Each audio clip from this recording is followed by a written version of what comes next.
क्या आपको पता है, अगर कोई झूठ बोलकर भी भगवान को प्रसन्न करने की कोशिश करे तो उसका क्या होता है? क्या भोलेनाथ जैसे दयालु देवता भी कभी कठोर दंड देते हैं? आज मैं आपको एक ऐसी अनसुनी कथा सुनाने जा रहा हूं जिसमें एक साधु ने भोलेनाथ को धोखा देने की कोशिश की और फिर जो हुआ वह आज तक एक सीख बनकर हमारे सामने खड़ा है। ध्यान से सुनिएगा, क्योंकि यह कथा आपके दिल को छू जाएगी और आपको सच्चाई की ताकत समझा देगी। बहुत समय पहले काशी नगरी में एक साधु रहता था। वह साधु बाहर से बहुत धर्मात्मा दिखता था, पर भीतर से लालच और अभिमान से भरा हुआ था। वह हमेशा लोगों को यह कहकर डराता, मैं शिव का सबसे बड़ा भक्त हूं। यदि मेरी सेवा नहीं करोगे तो भोलेनाथ तुम पर नाराज हो जाएंगे। लोग भोलेनाथ से डरते थे और साधु को भरपूर दान दक्षिणा देते थे। धीरे धीरे उसका अहंकार इतना बढ़ गया कि उसने भोलेनाथ के नाम पर झूठ बोलना शुरू कर दिया। एक दिन एक सच्चा ब्राह्मण साधु से बोला, भाई, भक्ति का मतलब दिखावा नहीं है।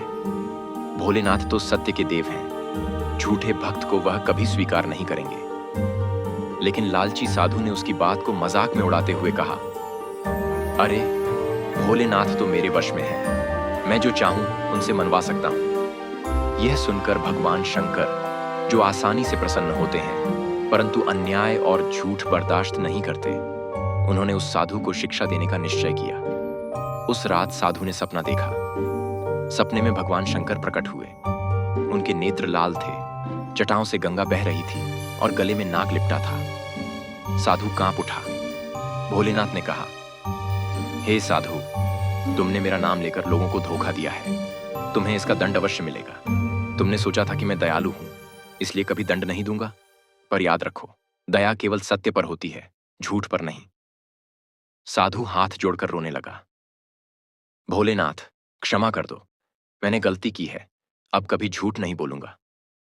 महादेव बोले, तुम्हें दंड तो मिलेगा, क्योंकि पाप का फल भोगना ही पड़ता है। लेकिन इस दंड के बाद तुम्हें सुधार का अवसर भी मिलेगा। सुबह उठकर साधु ने पाया कि उसकी सारी संपत्ति गायब हो चुकी थी। लोग उसका सम्मान करना छोड़ चुके थे। वह भिक्षा मांगकर जीविका चलाने लगा। कई वर्षों तक उसने कठिन तपस्या की, सत्य और भक्ति के मार्ग पर चला। अंततः भोलेनाथ ने फिर प्रकट होकर कहा, अब तुमने समझ लिया है कि भक्ति का मार्ग सच्चाई से होकर जाता है। झूठ के सहारे जो पूजा करता है वह कभी मेरा प्रिय नहीं बन सकता। लेकिन जो सच्चे मन से हर हर महादेव कहता है वह मुझ तक तुरंत पहुंच जाता है। कहानी का संदेश यही है, भोलेनाथ भोला भाला स्वरूप हैं, पर वे झूठ और छल को कभी स्वीकार नहीं करते। सच्चाई चाहे छोटी हो, पर उसके सामने सबसे बड़ा झूठ भी टिक नहीं सकता। तो मित्रों, जब भी भोलेनाथ को याद करें, सच्चे मन से करें, क्योंकि महादेव तक पहुंचने का रास्ता केवल और केवल सत्य है। हर हर महादेव।